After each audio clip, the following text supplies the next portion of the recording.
His Excellency Vakuru is going an extra mile to ensure that no community is left behind. He made a very special stop at Gwanda Christian School in Pakama to show his support for students and teachers. Notice zvechikorondo zvidhanuso tiri madhokotaka takafunda sadati vana vedu vadi vafundi.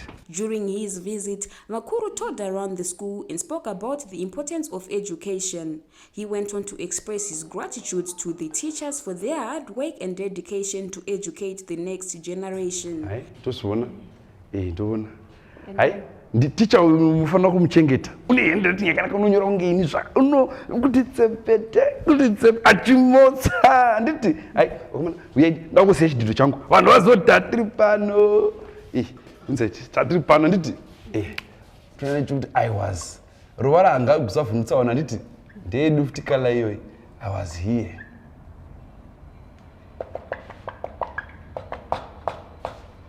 Hai, zvakanaka.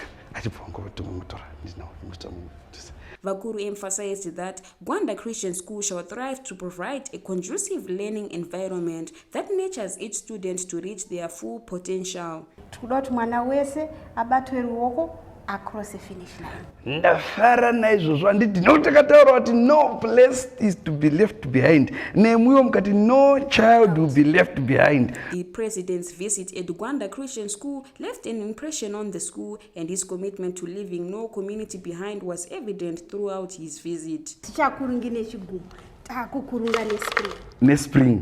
Hai, andichakabatika simbi kacho kanga ngozoita covid. Manditi zvakadaro handiti. Hai, very good. Sutend. Bata chikomana. Kobora hanzi chizve.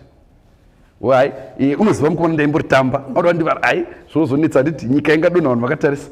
Gwanda Christian School, creating leaders through Christ. Enrollment for places is now in progress. For more information, visit Gwanda Christian School on social media platforms. Thumbnail Dududu, reporting from Gwanda. In this school we say pardon, I'm sorry, thank you, may I, excuse me, please. Ai, vakomana tochidaishi, handiti, tochida ku state house. In this country, toti sorry, pardon, handiti, vanhu vasakira zvimanjakajaka yamatafi.